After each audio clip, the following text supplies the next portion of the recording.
Smell Talks, un podcast by Né. Les rencontres de la culture olfactive. Parfumeurs, auteurs, scientifiques, Né vous propose des conférences d'experts à travers le monde.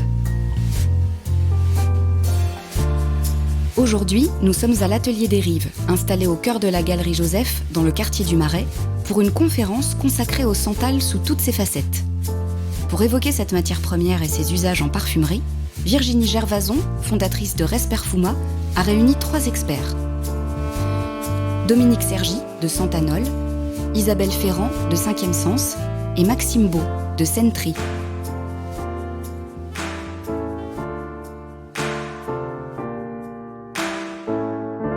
Je me présente brièvement parce que je ne suis pas forcément celle qui va vous présenter la conférence, mais je serai votre hôtesse. Donc, je m'appelle Virginie Gervason, j'ai créé il y a presque un an une agence de marketing qui s'appelle Res Perfuma, qui est dédiée aux métiers, tous les métiers de la parfumerie, à tous les métiers du luxe et à tous les métiers du goût. Donc à ce titre, je serai aujourd'hui la personne qui va introduire la conférence. Ce que vous ne saviez pas, c'est que vous êtes inscrit en fait à un voyage. Un voyage certes court, d'1 heure environ, mais c'est un voyage qui va vous emmener et qui va nous emmener tous à travers des terres, des senteurs, des parfums. Et moi, du coup, je serai votre hôtesse. Alors, comme on ne risque pas la dépressurisation, je ne vous ferai pas le coup des masques qui vont tomber automatiquement. En revanche, vous allez me permettre de vous présenter nos 3 pilotes. Dominique Sergi, qui est Key Account Manager chez Santanol. Santanol est une société australienne qui produit de l'huile essentielle de santal, des variétés Spicatum et Album. Donc Dominique vous expliquera comment le santal indien provient d'Australie aujourd'hui. Elle vous expliquera pourquoi Santanol est une entreprise assez unique en son genre, par le fait que l'entreprise possède ses propres terres, ses forêts, ses plantations, ses pépinières. Donc ça sera passionnant de voyager à travers ces terres australiennes. Puis Maxime, qui est le fondateur donc, de Sentry, vous parlera et ouvrira la session olfactive en vous permettant de sentir et en vous aidant dans la découverte des 2 variétés de santal que produit Santanol. Puis Isabelle Ferrand, qu'on ne présente plus, mais pour lequel je vais quand même dire 2 mots. Donc Isabelle est la présidente et dirige la société 5e Sens. 5e Sens, vous le savez, est active dans tous les métiers de la parfumerie, avec une expertise vraiment transversale sur la parfumerie, avec quand même 2 grands piliers d'activité qui sont la composition de parfums et la formation.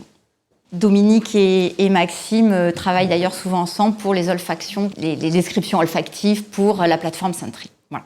Donc je vais laisser la parole à Dominique qui va vous emmener en Australie.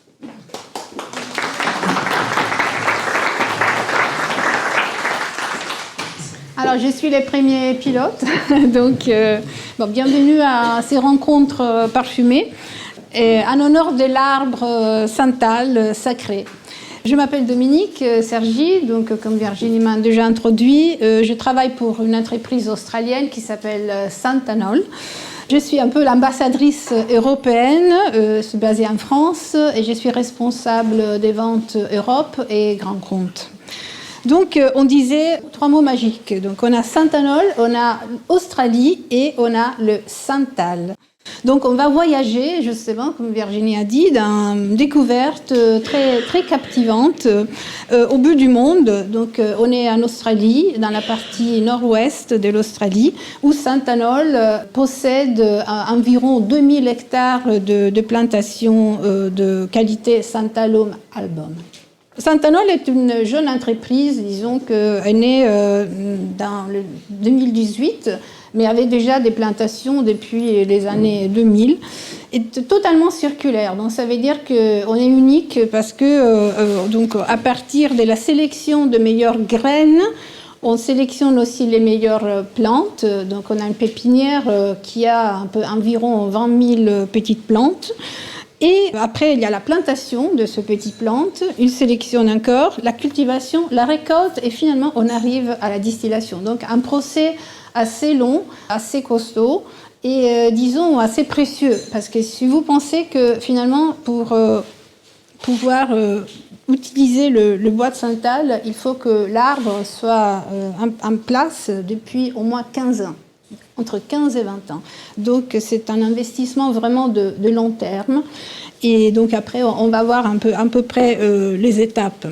Santanol est une entreprise aussi assez moderne. L'Australie est aussi connue pour tous les programmes très rigoureux de soutenabilité, de traçabilité. Et c'est pour ça aussi que nous, on a été choisis, disons, parmi les plus prestigieuses fragrances houses du monde et aussi les grandes marques de la parfumerie. Donc les plantations sont un peu notre famille, donc on les soigne vraiment avec beaucoup d'amour, en appliquant des critères les plus sélectifs pour garantir une culture durable et respectueuse de l'environnement. Donc je pense que tout le monde est à connaissance que dans les années passées, il y a eu une exploitation et une déforestation massive en Inde. Et c'est pour ça aussi que le santal, disons, a un peu disparu parce qu'il n'était plus traçable, il n'était plus d'une source trop sûre. Donc finalement, à partir des années 2000, quelqu'un a eu une idée géniale donc de planter les graines de santal album, donc la qualité Mysore, East Indian, en Australie. Et l'Australie, finalement, a donné un environnement très favorable pour la repousse des arbres. Et donc, voilà, on a créé des plantations qui maintenant mesurent des centaines d'hectares. Dans la partie nord-ouest de l'Australie, où on a nos plantations, à l'époque, c'était un terroir assez désertique. Donc, avec les plantations, nous, on a apporté une biodiversité très importante parce que là, on a créé vraiment une biodiversité au niveau des plantes parce qu'il n'y a pas seulement la plante, l'arbre des santales, mais il y a aussi des plantes hôtes parce que les santales a besoin de nutriments de plantes hôtes. Donc, on a créé ça comme biodiversité naturelle. On a créé une biodiversité au niveau des oiseaux, au niveau des animaux, donc on a des crocodiles, et aussi on a apporté de l'eau dans des territoires qui étaient absolument désertiques. Franchement, on est très fiers de ça. Tout ça aussi grâce au fait que Santanol a été racheté en 2018 par un groupe multinational qui s'appelle Mercer. C'est une multinationale canadienne-allemande active dans les secteurs de la celluleuse. Et Mercer, autant que Santanol, est reconnue être une des sociétés les plus vertueuses en matière de afforestation responsable et de traitement soutenable des bois et des biodiversités. Donc Santanol, disons, profite de ces know-how forestiers pour faire encore mieux en fait dans ces plantations et pour appliquer des critères soutenables et traçables. Une idée de l'impact d'un investissement donc à très long terme. Donc, comme je vous disais, avant de pouvoir récolter un arbre, il faut minimum 15 ans ou 20 ans. Après, il faut, une fois coupé, il faut attendre 3 mois pour que le bois perde l'humidité, donc 3 mois de séchage. Après, on utilise 1 tonne de bois d'écœur pour obtenir 40 kg d'huile essentielle. Donc, c'est vraiment une ratio gigantesque. On va distiller l'huile pendant 10 jours. On va évaluer toutes les fractions. Donc, on prend toutes les fractions, on l'évalue, on les monitore. On sélectionne les fractions. Donc, ça veut dire qu'on peut utiliser des branches, des racines, les troncs. On va créer des blends et finalement, on va aussi pouvoir produire un produit customisé selon le désir du client final. Donc ça, c'est une section de bois, donc vous pouvez voir. Donc disons que pas tous les bois sont bien sûr pareils. Donc la partie la centrale, la partie la plus foncée est disons la partie qui a le plus d'huile. Et donc tout ça va être sélectionné, catalogué.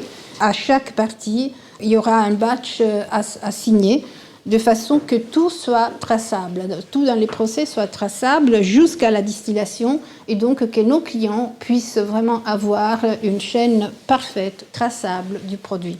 Donc nous proposons 2 qualités, c'est la qualité, la Santalum Album, donc Album c'est la East Indian Mysore. Pourquoi ça s'appelle Album? Peut-être vous le savez, mais Album ça veut dire en latin blanc, parce que les feuilles sont argentées blanchâtres. Et une qualité Spicatum, la qualité Spicatum, encore un mot latin, ça veut dire à forme d'épi, parce que les feuilles ont une forme comme une épi. Et c'est la qualité autochtone australienne. Bien sûr, on a des profils olfactifs différents.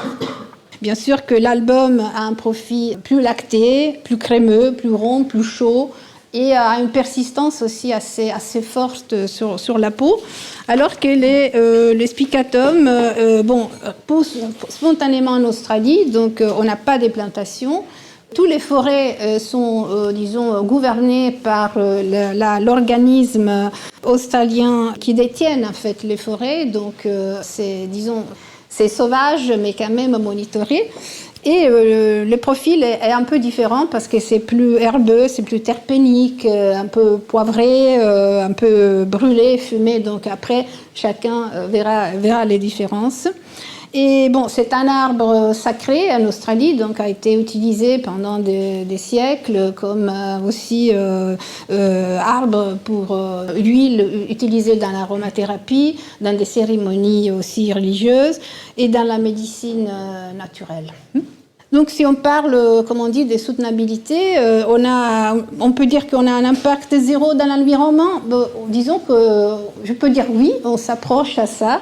Bien sûr qu'on fait des démarches tout le temps d'amélioration, mais Santanol vraiment est une entreprise vertueuse et qui continue à créer aussi de nouvelles mesures dans sa recherche responsable.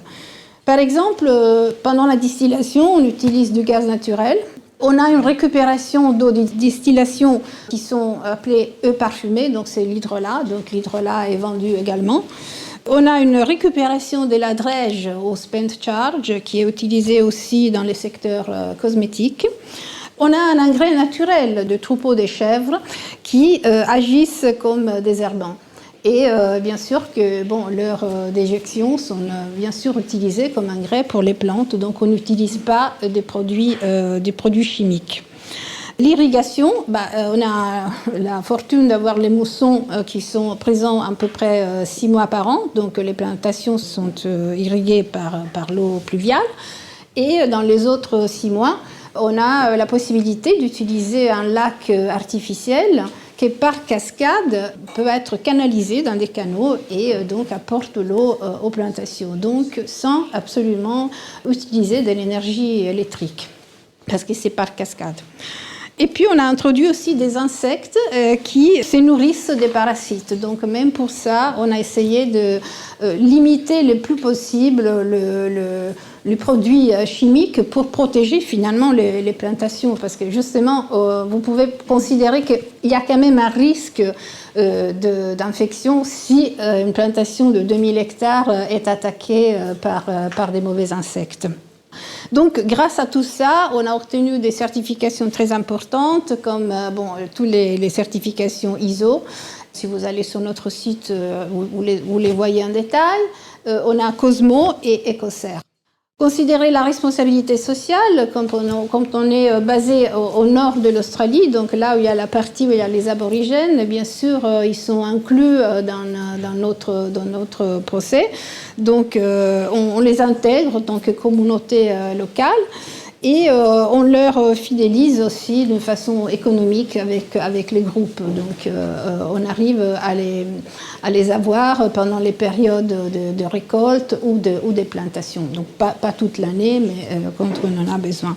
Et voilà, donc notre petit voyage se termine. J'espère que je vous ai donné un petit aperçu en fait, de notre réalité australienne.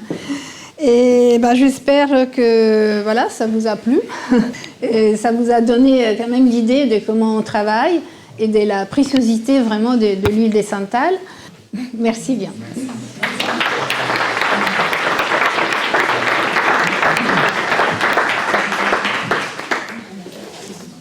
Bonjour à tous, je suis Maxime Beau, je suis le fondateur de Sentry, la plateforme dédiée à l'apprentissage autour des ingrédients de la parfumerie. Alors moi j'ai pas mon brevet de pilote, mais on va quand même essayer de faire un voyage olfactif ensemble. L'idée c'est de pouvoir vous accompagner pendant que vous découvrez les deux variétés les plus importantes et les plus généralement utilisées en parfumerie, à savoir le Santalum album et le Santalum spicatum. Avant de vous les présenter, je voulais déjà tout d'abord remercier Dominique, Isabelle, ainsi que toutes les équipes de Nez et les Rives de la Beauté pour cette magnifique conférence. Pour la petite anecdote, c'est la première conférence de Sentry, donc je suis aussi content que stressé d'être là. L'idée, c'était de pouvoir vous mettre en parallèle les deux variétés pour que vous puissiez mieux comprendre les différences olfactives. On va les distribuer. Donc avant de rentrer sur la partie vraiment purement huile essentielle, en termes de distinction entre les deux variétés, il faut savoir que l'arbre, le Santal Album, c'est un arbre qui a tendance à être quand même beaucoup plus grand, qui va mesurer jusqu'à 10 mètres de haut. Il se différencie aussi parce qu'il a des feuilles beaucoup plus arrondies que le Spicatum, qui lui a des feuilles plus en pointe, d'où son nom Spicatum d'ailleurs. En termes de composition, je vous ai mis ici les normes ISO. Donc les deux variétés ont des normes ISO différentes. Ces normes régissent un petit peu les différentes concentrations en composés, en molécules qui les définissent. On peut constater que le Santal Album contient un plus fort taux d'alpha-santalol et aussi de bêta-santalol, tandis que le Spicatum a des taux qui sont plus faibles. Les forts taux de bêta-santalol, c'est ça qui va apporter toute la facette très ronde, très lactée, qui est plus marquée dans le Santal Album, tandis que le Spicatum, lui, va avoir des tendances à être un petit peu plus fumé, un petit peu plus chaud et avoir plus de caractère. Je vous ai mis aussi ici, pour les plus puristes, les deux molécules, donc l'alpha-santalol et le bêta-santalol. La différence, ça se situe ici aussi au niveau de la double liaison.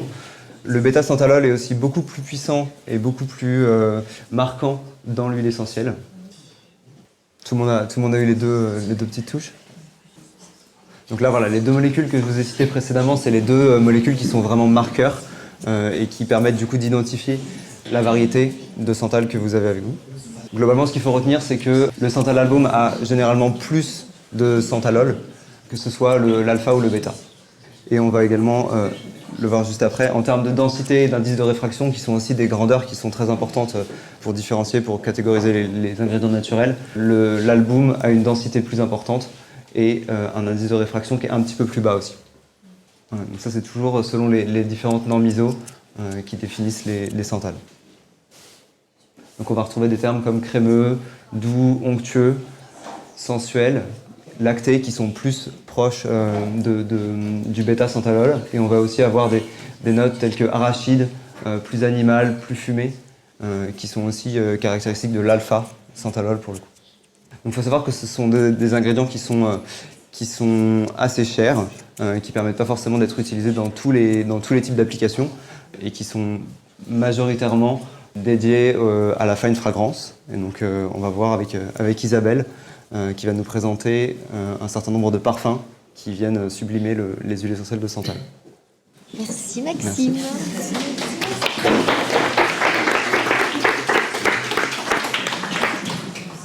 Bon, donc je ne me représente pas. Je pense que c'est pas utile, a priori. Alors effectivement, donc comme Maxime vous l'a dit, moi je vais vous montrer l'application que peut avoir effectivement le Santal dans différentes compositions olfactives. Donc j'ai eu envie de démarrer cette introduction donc avec les mots de 3 parfumeurs donc, qui apprécient à utiliser cette huile essentielle, donc notamment Thierry Vasseur, donc parfumeur chez Guerlain. Pour lui, le Santal apporte une opulence aimable, de la richesse, de la structure. Et c'est vrai que les notes boisées, et notamment le Santal, de par sa majesté olfactive, nous sert vraiment de colonne vertébrale, de structure, de charpente, comme je le dis souvent en formation, à une composition olfactive. Alors Nicolas Beaulieu, lui, nous dit « Il peut être un brillant second rôle autant que la star ». Effectivement, il peut devenir la star, et on va voir des illustrations de parfums où même ce mot, ce nom de Santal devient le nom du parfum, mais il est aussi là, il peut être en accessoire, accompagner le cèdre, accompagner le vétiver, et on peut avoir aussi des constructions fabuleuses avec le Santal sans qu'il soit mis en dominante. Et enfin, donc, parfumeur de chez Firmenich qui dit « J'ai immédiatement été fascinée par l'impression du confort qu'il dégageait ». Et alors là, je le rejoins complètement, puisqu'effectivement, tout au début de ma formation en parfumerie, la première fois que j'ai eu la possibilité de sentir l'huile essentielle de Santal, c'est ce que ça m'a procuré. Du réconfort, de la chaleur, quelque chose de très, très enveloppant, un peu comme si on se mettait dans un châle de cachemire. Alors, les différentes variétés de santal, donc je ne vais pas revenir sur les provenances, ça a été bien évoqué par Dominique et Maxime, mais simplement savoir que la qualité, la provenance et la qualité de ce santal, les marques les revendiquent dans leur communication. Et là, notamment, donc j'ai pris le choix de vous parler de ces 3 parfums qui revendiquent vraiment le Santalum Album. Donc, Tamdao de Diptyque, qu'on aura l'occasion de sentir tout à l'heure, le Viva Veluto, qu'on nous parlera plus en détail en fin de séance, et le Gris Charnel donc, de BDK Parfum. Voilà. Donc, c'est vraiment cette volonté de mettre en avant cette qualité. Autre qualité, le deuxième, donc on est sur le Spicatum. Donc là, il est un peu plus souvent cité en référence dans les parfums. Donc voilà, 7 parfums que j'ai sélectionnés. Le Quartier Latin de Memo, le Pure Oil of Sandalwood de Carolina Herrera dans la collection Confidential, le Santal Austral de Matières Premières, Santal Headspace de la marque Headspace, Santal Odeya, collection de chez Chopard, Santal Précieux de Caron et le Santal Caling de Ex Nihilo. Donc voilà, avec la volonté de mettre en avant la qualité Spicatum. Et la dernière, donc l'Ostra Caledonicum, revendiqué pour Bois des Îles, donc un parfum très ancien, un des premiers, on va voir en emblématique de notre Santal, Égoïste de Chanel, et le Santal Précieux aussi de Caron, où il revendique effectivement de qualité. C'est vrai qu'on a oublié de le préciser, mais dans un même parfum, on peut marier 2, 3 qualités. On peut marier une qualité d'huile essentielle aussi avec une molécule, et notamment même aujourd'hui les molécules obtenues par la biotechnologie, où on a aussi des notes santalées à notre disposition. Mais on va parler du naturel plutôt aujourd'hui. Donc voilà, alors ensuite, pour vous faire découvrir donc, ces différents santals, on a des emblématiques, qu'il va falloir effectivement ne pas les oublier, il faut les sentir. Donc, Bois des Îles, le Samsara de Guerlain et le Santal 33 Le Labo. Donc, c'est toujours ces 3 références de parfums qu'en formation, on donne comme des référents pour comprendre ce que le Santal apporte dans une composition. Ensuite, on va voir de quelle façon le Santal peut être accompagné. Et donc, j'ai séquencé, donc là, on va avoir 6 exemples de parfums à base de santal, dont les facettes olfactives ont été apportées par d'autres matières premières. Donc la première catégorie, c'est les parfums santal avec des facettes florales. Donc on a le Bois des Îles de Chanel, qu'on va vous faire découvrir, donc vous pouvez le distribuer. Ensuite, on peut aussi citer le Fidji de Guy Laroche, où on a revendiqué effectivement cet accord de santal avec un bouquet floral, l'Interdit de Givenchy, donc le premier, l'original, le Nocturne de Caron et le Dune de Christian Dior. Et là, donc, on vous fait découvrir donc, le Bois des Îles de Chanel. Alors, ce Bois des Îles, donc, qui date de 1926, donc créé par Ernest Beau, donc parfumeur de chez Chanel, donc on classe en boisé aldéhydé fleuri. C'est vrai qu'Ernest Beau aimait beaucoup utiliser les aldéhydes. On a eu le numéro 5, mais aussi le numéro 22, et on retrouve donc cette note aussi aldéhydée qui accompagne donc le bois de santal. Aujourd'hui, le Bois des Îles, vous le trouvez dans la collection des exclusifs de Chanel. Donc l'odeur du santal, on l'a décrit. Donc Maxime vous l'a bien décrit, mais on peut parler de son intensité, qui est peut-être plutôt faible dans une échelle de description, mais une ténacité importante. Et si on suit, et là aussi vous pouvez garder les touches du santal, vous allez voir qu'au début vous avez peut-être eu un petit peu du mal à le percevoir. Généralement on lui donne une note d'intensité sur une échelle de 0 à 10 entre 3 et 4. Mais plus vous attendez, plus vous allez voir que dans l'intensité, la note va vraiment monter et grandir. Bon, voilà pour ce premier parfum. On peut préparer le deuxième. Et là, on va aller dans la catégorie des parfums santal aux facettes épicées. Et c'est vrai que les épices se marient vraiment très très bien avec toutes les notes boisées. Et principalement, effectivement, aussi le santal. Donc, quelques grands exemples, Égoïste de Chanel, qui a été un des premiers, ce fameux accord santal-cannelle qui était super innovant. Ensuite, on a le Santal de Mysore de Serge Lutens, Féminité du bois de Serge Lutens aussi, Santal blanc. Donc on peut voir que Lutens aime cette matière première. Il faut aller le rencontrer. Sensuous d'Estée Lauder, le Santal blush de Tom Ford et le Santal 33 du labo. Et c'est effectivement donc la touche qu'on est en train de vous distribuer. Ensuite, le Sacred Wood, Kilian, Pure Oil of Santal Wood de Carolina Herrera, que j'ai déjà cité tout à l'heure, chez l'artisan parfumeur, Comme des garçons, Boucheron, Atelier Matéri. Donc vous voyez, en fait, on a des exemples de parfums, aussi bien en parfumerie dite de niche, la parfumerie confidentielle, qu'en mainstream. Tout est...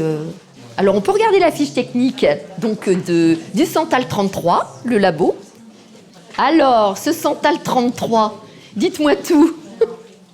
Alors différent, bien sûr. Les notes épicées vont lui apporter effectivement une autre dimension par rapport aux notes florales de Bois des Îles.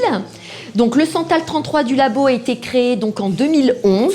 Donc on le classe effectivement comme un boisé, mais il a aussi une petite particularité, c'est ce petit côté cuir un petit peu fumé qui accompagne bien les notes épicées. On continue la découverte. Troisième catégorie, les parfums Santal aux facettes orientales. Alors, j'utilise toujours le mot oriental. Je ne m'en cache pas, malgré la polémique. Bon, voilà, je le précise. On est en France et aujourd'hui, en France, le mot oriental n'a pas la même connotation que dans d'autres pays. Voilà, je ferme la parenthèse. Notre sujet. Alors, donc là, le parfum numéro 3 que vous sentez, donc c'est Samsara de Guerlain. Donc là, vraiment un travail de Jean-Paul Guerlain autour du santal et du jasmin, mais sur la base orientale. Alors oui, les autres exemples, on peut rapidement les citer. Sublime de Jean Patou, Quartier latin de Mémo, Dry Van Houten dans les éditions de Parfum Frédéric Malle, le Santal Royal de Guerlain, donc on appuie que Guerlain aime le Santal, et le Paris Bangalore dans la collection du voyage de chez Carven. Alors, ce Samsara de Guerlain, donc qui a fait beaucoup parler de lui, lancé en 1989, donc toute une histoire, toute une emblématique autour de la création de ce parfum. Jean-Paul Guerlain voulait vraiment retrouver, puisque Samsara veut dire sanskrit, et il voulait effectivement donc mettre en avant cette note très santale, crémeux, lacté, et il a poussé effectivement cette notion crémeuse dans les mots de description du santal. Alors, Samsara, on aurait pu aussi en parler dans les fleuris, santal aux facettes fleuries, parce que le jasmin, on le sent quand même bien. Mais dans les Guerlain, effectivement, on a cette structure quand même aussi très orientale qui le soutient, quoi. Ok, on continue. Les parfums santal aux facettes gourmandes. Eh oui, le santal peut aussi s'accompagner d'une certaine gourmandise. Donc plusieurs marques l'ont joué, notamment Santal majuscule de Serge Lutens, Lumière blanche, Olfactive Studio, Santal Austral, matière première, Gris Charnel, BDK Parfum, et un Santal Sugar, donc une nouvelle marque de parfum, donc l'Orga Parfum, et c'est donc un lancement 2022. Donc vous trouvez que c'était intéressant de vous faire sentir aussi des nouveautés. Et Santal Sugar a été créé par un parfumeur de chez 5e Sens. Donc on peut regarder sa fiche technique, donc Véronica, qui est parfumeur junior, qui a rejoint 5e Sens il y a 2 ans et qui signe donc cette très belle création d'apporter effectivement une note gourmande, d'accentuer l'effet lacté naturel du santal dans cette composition. Alors l'idée de la gourmandise dans ce parfum, je pense que vous sentez bien le cœur fruité, cet accord de framboise, litchi, noix de coco, pêche. C'est vrai que la noix de coco s'harmonise aussi bien avec le santal. Et puis des notes, un accord lait chaud, caramel, qui vient donc vraiment booster l'effet santal. Donc voilà, le santal peut aussi être gourmand. On avance, voilà, ça va pas trop vite, Donc le santal, donc là on l'a vu en gourmandise, mais il peut être aussi fruité. Et là, donc, je l'ai évoqué un petit peu précédemment, cet accord santal noix de coco. Et là, on va vous faire découvrir donc le santal Massoya dans la collection des Hermescences. Mais cette note accord santal, coco, fruits, on la retrouve dans le premier figuier de l'artisan parfumeur, Just Rock pour elle de Zadig et Voltaire ou le voile d'ocre d'Yves Rocher. Donc là, on a choisi de vous faire découvrir le santal Massoya. Et c'est effectivement donc vraiment cette signature d'un accord boisé, fruité, axé surtout sur l'effet noix de coco. Puisque l'arbre le Massoya, c'était une matière première qu'on avait auparavant aussi pour créer les parfums. On distillait l'écorce de l'arbre et on obtenait une noix de coco. Donc en fait, Jean-Claude Héléna, le nom du parfum a été choisi aussi par rapport à ça. Alors, ce santal coco peut-être un peu plus sourd, hein, un peu plus difficile. Il va se développer dans le temps. Au début, il est un peu sourd. Hein. Et dans le santal Massoya, je trouve qu'on sent bien aussi l'accord avec le cèdre. Hein. Un effet plus crayon de bois, un peu plus sec. Et donc, ce qui fait qu'effectivement, la noix de coco va aussi accompagner. Très bien. Et donc, on arrive à la sixième catégorie. Donc, les parfums santal aux facettes musquées et poudrées. Donc là, on est sur un côté beaucoup plus cocooning, doux et rond. Donc, un parfum comme Bois Farine de l'artisan parfumeur qui a vraiment marqué en 2003. Ensuite, donc, il y a le Tam Dao de Diptyque qui a été lancé la même année.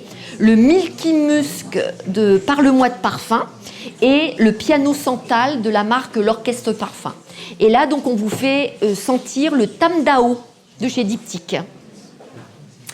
Donc, un boisé, bien sûr, donc, avec cette note santal, accompagné donc, de fleurs, de roses en cœur, et ce fond très musqué, très, très doudou, cocooning. Là aussi, dans celui-ci, je trouve que le cèdre, au début, est aussi très présent. Après, il va laisser la place au santal. Comme je vous le disais tout à l'heure, hein, le santal, voilà, il a cette notion d'intensité un peu plus faible et il va vraiment se développer dans le temps. Je vous invite vraiment à les ressentir demain matin, cette évolution. Alors, le tout premier, c'était en 1978, il y a eu un santal chez l'artisan parfumeur. Donc, qui a été le premier, dans nos recherches, ça a vraiment été le premier parfum qui a porté le nom de santal. Ensuite, donc, Serge Lutens, en 91, encore en 2001 avec le santal blanc, santal blush de Tom Ford, santal 33 le labo qu'on a senti, le santal Massoya, santal majuscule, santal royal, santal de Candy, le piano santal, santal austral, santal blond, santal blanc, santal, tout simplement, d'Ajmal. Donc là, vous voyez, il y en a sur de 1978 aux années 2000. On voit là, le santal n'était pas forcément une matière première mise à l'honneur. Après, c'était une problématique aussi d'approvisionnement, parce que c'est une période où on a perdu l'approvisionnement du santal au travers de l'Inde, et forcément dans les parfums. Par contre, à partir de 2011-2012, et toutes les années, et on va le voir sur la slide suivante, en 2020-21, là, ça s'est complètement accéléré. Donc, santal insolent de Molinard, santal super, santal Nolensa, poire et santal blanc, santal Pao Rosa, santal précieux, santal Sugar, Odera, Headspace, santal Greenery et santal Kaling, donc de chez Ex Nihilo. Donc voilà, n'hésitez pas si vous avez des questions, on peut se voir même après pendant le cocktail. Voilà.